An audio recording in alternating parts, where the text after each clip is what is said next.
Les plus beaux contes de Walt Disney présentent Les 101 Dalmatiens. Pongo était un élégant chien dalmatien, blanc tacheté de noir comme ses semblables. Il avait pour maître Roger Radcliffe, un jeune célibataire sympathique qui composait des chansons. Pongo jugeait Roger gentil, obéissant et d'une intelligence peu ordinaire. En fait, il le jugeait même presque canin à certaines occasions.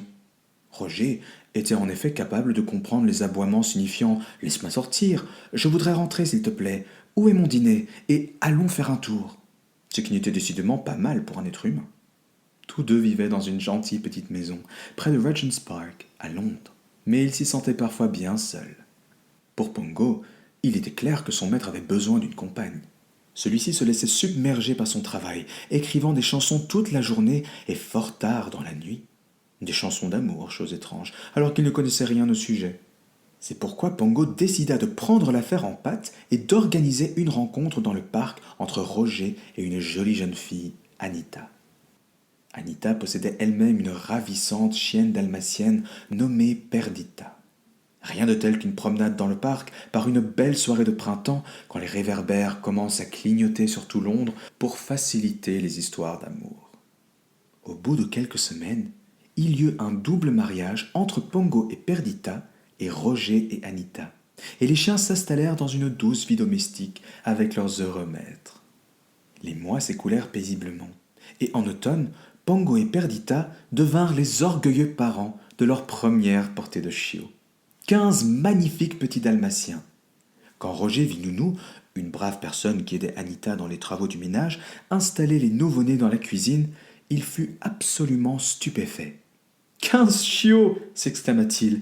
Eh bien, Pongo, mon vieux, c'est merveilleux. Pongo redressa la tête. Il y avait une lueur nouvelle dans ses intelligents yeux noirs. C'est alors que retentit la sonnette de l'entrée, et Nounou ouvrit la porte à Cruella d'Enfer, l'ancienne amie d'école d'Anita. Personne ne l'aimait, car elle était mesquine et égoïste, mais Anita voulait rester polie avec elle. Cruella souffla de la fumée dans le visage d'Anita et demanda « Où sont-ils » ?« Qui, Cruella ?» fit Anita. « Les chiots !» dit Cruella d'une voix coupante.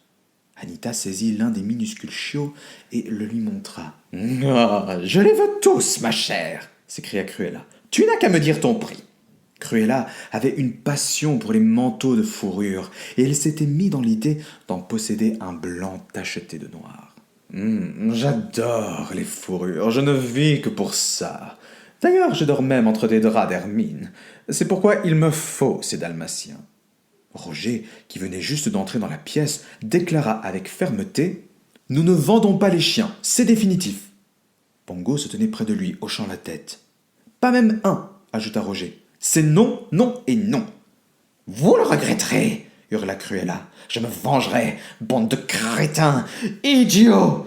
Et elle s'en alla en claquant la porte si fort qu'une vitre se brisa. Anita embrassa Roger. « Oh, chérie, tu étais magnifique !» murmura-t-elle. Roger tira sur sa pipe, fronçant les sourcils. Cruella d'Enfer. Quel nom étrange. Un nom démoniaque. C'est peut-être pour cela qu'elle est si mesquine. Pongo courut à l'office annoncer la bonne nouvelle à Perdita. Ce bon vieux Roger, il l'a envoyé bouler, Perdi. Elle est partie, pour de bon. Un soir, 6 semaines plus tard, Pongo et Perdita emmenèrent Roger et Anita faire leur promenade habituelle dans le parc. Les chiots étaient restés à la maison, regardant la télévision avant d'aller se coucher. Nounou entendit soudain sonner à la porte de la cuisine et, allant ouvrir, se trouva devant un grand homme maigre, armé d'une barre de fer, et un petit gros, muni d'un gourdin. « On est de la compagnie du gaz, » dit le petit. Son grand partenaire l'écarta d'une bourrade et pénétra dans la cuisine. Alors, tandis que Nounou protestait, les 2 brigands l'enfermèrent dans le cellier et firent main basse sur les 15 chiots endormis. Ils les entassèrent dans un grand cabas en toile cirée, emportèrent le cabas vers une camionnette qui attendait dehors et démarrèrent à toute allure. Une demi-heure plus tard, Pongo et Perdita ramenèrent Roger et Anita à la maison et entendirent Nounou qui donnait des coups sur la porte du cellier. Après l'avoir libéré, on fouilla toute la maison pour voir si l'argenterie ou les objets de valeur avaient disparu. Tout était exactement à sa place, à l'exception des chiots. Des 15 petits dalmatiens tachetés, il n'y avait plus trace. « Oh, ces bandits, ils ont volé les chiots !» gémit Nounou. Roger sut se comporter comme il fallait. Ce fut lui qui téléphona à la police, à Scotland Yard, puis aux journaux pour passer une annonce et offrir une récompense. Le lendemain, Cruella d'Enfer téléphona. « Oh, Anita, susurra-t-elle, je viens de lire les journaux. Quel affreux malheur! La police a-t-elle pu vous aider ?» Mais avant qu'Anita ait pu répondre poliment, Roger saisit le téléphone. « Où sont-ils, Cruella ?» demanda-t-il. « Idiot !» brailla Cruella. Pongo, qui se tenait près du téléphone, hocha la tête en signe d'accord. Lui aussi pensait, comme Roger, que Cruella était le suspect numéro 1, bien qu'il n'y eût pas encore de preuves. Ce soir-là, tandis que Perdita dormait près de lui, épuisé de douleur, Pongo mâchonnait pensivement l'osier de son panier, de la même façon que Roger aurait pu mâchonner le tuyau de sa pipe. Car sous ses dehors charmants et décontractés, Pongo possédait l'un des esprits les plus vifs du royaume canin, et il était en train de s'en servir. Il mijotait un plan. Le lendemain, la police et Scotland Yard n'avaient rien à rapporter. Pongo mit Perdita dans la confidence. « Perdi, lui dit-il, j'ai peur que ce ne soit à nous les chiens d'agir. Il faut lancer le grand aboi du crépuscule. Le grand aboi, c'est la seule façon de communiquer des chiens. Il leur permet d'entrer en contact, quelle que soit la distance, et de se passer d'importantes nouvelles ou simplement les commérages ordinaires. On était quelques semaines avant Noël, et le crépuscule venait tôt. Pongo et Perdita firent comprendre leur désir d'emmener les Radcliffe en promenade juste avant la tombée de la nuit. Avec Roger et Anita fermement accrochés à leur laisse, les 2 dalmatiens s'élancèrent vers Regent's Park. Là, ils s'installèrent côte à côte au sommet d'une petite colline et aboyèrent vers le sud, le nord, l'est et l'ouest. Au loin, des aboiements leur répondirent. « Perdi, nous avons de la chance, c'est le grand Danois de Hampstead. Il a un réseau d'amis à travers tout le pays, » rapporta Pongo, après une réponse particulièrement claire. L'alerte était en bonne voie, et la nouvelle du vol des chiots se propageait à travers toute l'Angleterre. Chaque chien qui l'entendait allait se transformer en détective et l'on pouvait s'attendre à des résultats dès le lendemain soir. Du grand danois à un petit fox terrier, à un lévrier afghan, à un roquet de souche peu discernable mais de beaucoup d'intelligence qui vivait sur une péniche, à une oie au bord de la rivière, à un cheval dans une grange de Suffolk, à un chat de basse-cour nommé Tips et à un vieux chien mal peigné qui aimait aboyer des ordres que l'on nommait le colonel, la chaîne des chiens relaya le message: 15 chiots tachetés de noir ont été kidnappés à Londres. « Mon colonel, dit Tips le chat, il y a 2 nuits, alors que je me baladais, je crois que j'ai entendu japper dans la maison du diable, le vieux manoir abandonné de la d'Enfer. »« Par Jupiter !» s'exclama le colonel. « J'ai vu moi-même de la fumée sortir de la cheminée, et là où il y a de la fumée, il y a du feu. Nous devrions y regarder de plus près. » Protégés par l'obscurité, le colonel et Tips se dirigèrent vers le vieux manoir. Tips rampa à travers une fenêtre ouverte et se trouva dans une pièce pleine de petits dalmatiens. « Êtes-vous les 15 chiots volés ?» demanda-t-il. « Non, nous avons été achetés, dit l'un des petits chiots. Nous sommes 84 en tout, mais il y a une autre bande de chiots dans la pièce à côté. Ils regardent la télévision avec Jasper et Horace. Méfiez-vous de ces 2 hommes, ajouta un second chiot. Ils sont méchants. » Tips se glissa tranquillement dans la pièce voisine. Là, il vit 2 bandits, au visage désagréable, un grand maigre et un petit gros. Et il repéra 15 chiots tachetés de noir et de blanc, éparpillés çà et là. Les dalmatiens kidnappés. En un éclair, il rapporta la bonne nouvelle au colonel à travers une fenêtre ouverte, et la chaîne des chiens la retransmit jusqu'au grand danois de Hampstead. Le lendemain soir, à Regent's Park, Pongo et Perdita entendirent le message et décidèrent de voler au secours de leurs enfants. Pour ce voyage dans le Suffolk, il leur fallut 2 nuits de course régulière sous la neige, kilomètre après kilomètre, car ils n'osaient pas se montrer dans la journée. Le long du chemin, les chiens qui avaient été alertés par le grand aboi leur donnèrent de la nourriture, un abri, des conseils et surtout des nouvelles des chiots. Enfin, par une nuit glacée, Pongo et Perdita trouvèrent le colonel, enfoncé jusqu'au cou dans un éboulis de neige qui surveillait les portes de la maison du diable. Ils arrivaient juste à temps. Les 2 bandits avaient reçu de Cruella l'ordre de tuer les 99 dalmatiens le soir même, et ils étaient en train de rassembler les chiots effrayés. Il les avait chassés de pièce en pièce dans le vieux manoir sombre, et malgré les efforts de Tips qui essayait de leur mettre des bâtons dans les roues, il venait de les réunir dans le salon rouge. La fuite n'était plus possible. Mais au moment même où l'un d'eux s'écriait « Enfin, nous les avons !» deux furies firent irruption à travers la fenêtre et se jetèrent sur eux. Perdita saisit le gourdin menaçant de Jasper entre ses mâchoires. Pongo se rua sur Horace. 99 petits chiots entamèrent alors un beau tapage, mais Tips les emmena par la fenêtre ouverte et les rassembla en bon ordre dans la vieille grange.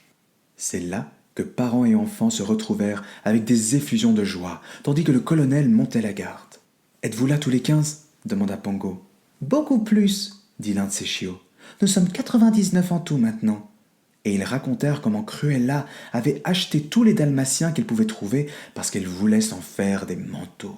« Ils avaient l'intention de nous dépecer, » s'écria l'un des chiots. « Des manteaux en peau de chien, c'est ça qu'elle veut. » Perdita et Pongo en furent choqués et ils s'entretinrent à voix basse. Puis Pongo annonça « Nous allons tous vous ramener à la maison avec nous. Nos maîtres ne vous mettront jamais à la porte. » À ce moment-là, le colonel signala « Bah, les voilà, vous feriez mieux de partir !» C'est ainsi que Pongo, Perdita et tous les petits dalmatiens, après avoir remercié leurs nouveaux amis, s'en allèrent à travers les champs couverts de neige sur le long chemin du retour. Malheureusement, 101 chiens dans la neige, cela laisse beaucoup de traces, 404 empreintes de pattes pour être exact. Et Cruella, qui était arrivée de Londres en voiture pour récolter ses peaux, et ses deux complices dans leur camionnette n'auraient guère de difficulté à suivre Pongo et Perdita, ainsi que leur troupe de chiots. À mi-chemin de Londres, un labrador noir attendait Pongo à l'entrée d'un village avec une bonne nouvelle. Il y avait un camion qui partait pour la capitale et assez de place dedans pour tous. « Vous entendez les enfants ?» aboya gaiement Pongo. « Nous allons rentrer en autostop !» L'humeur des chiots, qui avaient froid et étaient fatigués, remonta aussitôt d'un cran. Le labrador les installa dans l'atelier d'un forgeron afin qu'ils y attendent au chaud, jusqu'à ce que le camion soit prêt à partir. À ce moment-là, on entendit le vrombissement d'un moteur et la voiture rouge de Cruella d'Enfer arriva au ralenti, précédant la camionnette des bandits. Ils avaient repéré les traces des chiens et s'arrêtèrent juste devant l'atelier du forgeron. « Idiots !» hurla Cruella. « Ils doivent être quelque part par là. Trouvez-les !»« Oh Pongo, murmura Perdita, qu'allons-nous faire ?» Mais un de leurs petits chiots trouva accidentellement la réponse. Il tomba dans les cendres du forgeron et en un instant devint complètement noir. « Regarde, dit Pongo, il s'est transformé en labrador. Faisons tous la même chose, ce sont des dalmatiens que cherche Cruella. » C'est pourquoi tous les chiens se roulèrent dans les cendres, et 101 labradors couleur de suie s'en allèrent grimper dans le camion en passant devant la voiture de Cruella. Mais au moment où Pongo poussait le dernier chiot dans le camion, un peu de neige fondue glissa du toit et tomba sur lui, effaçant la suie et révélant sa fourrure blanche aux taches noires. « Les voilà qui s'en vont !» brailla Cruella. « Mes chiens, mes manteaux, suivez-les !» glapit-elle à l'adresse des bandits. Le camion venait de démarrer pour Londres avec sa cargaison de chiens. La voiture rouge de Cruella s'élança derrière lui, ses roues faisant voler la neige. Jasper et Horace suivaient de près. Cruella tamponna le camion en essayant de le coincer sur le bas-côté de la route, mais le conducteur s'écria « Hé, chauffarde !» et il accéléra l'allure. En traversant un pont étroit, Cruella fit une nouvelle tentative. C'est alors que sa voiture dérapa violemment. La camionnette de ses complices s'écrasa sur elle et les deux véhicules se renversèrent dans le fossé. Les Dalmatiens, fous de joie, entendirent la voix de Cruella qui lançait une dernière bordée d'injures à Jasper et Horace. « Espèce d'idiot! Pauvre fou! Imbécile !» Quand le camion s'arrêta à Londres, les Dalmatiens se dirigèrent tout droit vers leur maison de Regent's Park. Entendant aboyer à tue-tête, Nounou ouvrit la porte et elle fut presque renversée par une marée d'heureux chiens noirs. Roger dit « Tiens, des labradors !» Mais Anita reconnut Perdita, puis Pongo et ensuite quelques-uns des chiots. Ils les nettoyèrent et les comptèrent aussi bien qu'ils purent. « 101 !» s'exclama Roger. « Pongo, ma vieille crapule !»« Il va falloir acheter une maison à la campagne, » dit Anita. « Une belle propriété, » fredonna Roger. Puis il s'assit au piano et chanta « Une belle propriété pour loger notre maisonnée » et tout le monde se joignit à Roger pour chanter sa nouvelle chanson, une de ses plus jolies.